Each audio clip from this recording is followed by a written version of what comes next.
आओ आओ मेरी तीनों प्यारी बहू, आ जाओ। आस्था, रीना, काव्या, धीरे से इस कलश को गिराकर आगे बढ़ो। जी माँ जी। तीनों दाएं पैर से कलश गिराकर प्रवेश करती हैं। अरे माँ जी, ये पत्तों की साड़ी वाली दोनों हमारी जेठानियां हैं क्या? किसी आदिवासी से कम नहीं लग रही हैं। मुझे तो लग रहा था कि किसी जंगल से भाग कर आई हैं। और हम तो दहेज में AC, cooler, sofa set, microwave लाए हैं। ये गरीब बहू तो कुछ नहीं लाई माँ जी। लहंगा भी अच्छा है, प्योर ओरिजिनल फ्लावर से जो बना है। हाँ दीदी, वही तो, ये गरीब है ना, मेरे बेटे को अपने प्यार के जाल में फंसा लिया, इसलिए दहेज लेकर नहीं आई, वरना मैं तो निकलवा लेती। माँ, अपने समाज के लिए हमारी दोबारा शादी कर दी है तो गृह प्रवेश भी कर दीजिए। इन गरीबों का मैं गृह प्रवेश करूं? बिल्कुल नहीं। माँ जी, आशीर्वाद ही दे दीजिए। तभी वो अपनी दोनों बहू को आशीर्वाद देकर अपनी तीनों बहुओं को लेकर चली जाती है। अगले दिन दोनों बहू जल्दी उठकर घर की सारी जिम्मेदारी संभाल लेती हैं। वहीं तीनों काली बहू घोड़े बेचकर सोती हैं और काम में मदद भी नहीं करवाती हैं। आस्था, काव्या, मैंने और रानी ने खाना बना दिया है, तुम जरा टेबल पर ये खाना लगा दो।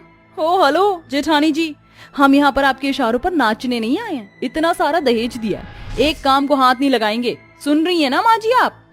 हाँ मेरी बहू तो बिल्कुल ठीक कह रही है, इसलिए घर का सारा काम तुम दोनों ही करोगी। बस रीना, आस्था, काव्या, तुम आराम से खाने के लिए बैठ जाओ।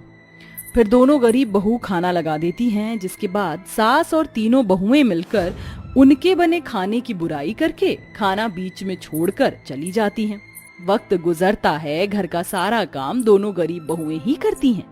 बार बार अंजना उन्हें गरीबी और दहेज के ताने देती है, वहीं तीनों काली बहू को अपने सर पर चढ़ा कर रखती है, घर का कोई काम नहीं करने देती है। ऐसे ही एक दिन, अरे रानी दीदी, ये आप कैसा पोछा लगा रही हैं? इतना गंदा, दोबारा से साफ करिए। अगर मैं यहाँ से फिसल जाती तो आपको छोड़ती नहीं।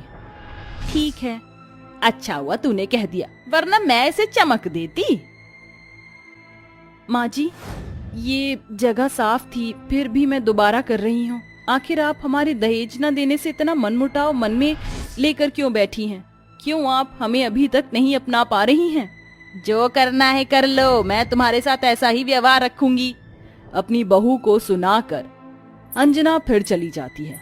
एक शाम सभी को पड़ोसन की पार्टी में जाना था, फिर तीनों बहू बहुत ज्यादा मेकअप करके तैयार हो जाती हैं।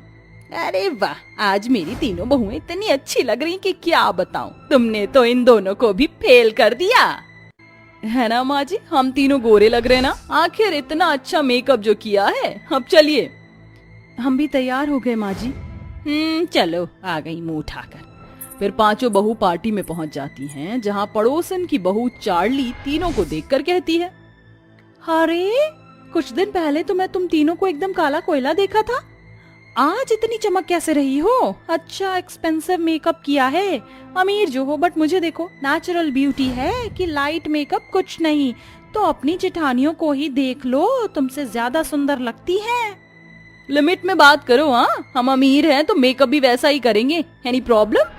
क्या है ना, तुम जैसे गरीबों के बस की बात नहीं है, तो लाइट मेकअप ही करोगे। उसके बावजूद भी तुम हम तीनों बहनों से काली लग रही हो। वही तो।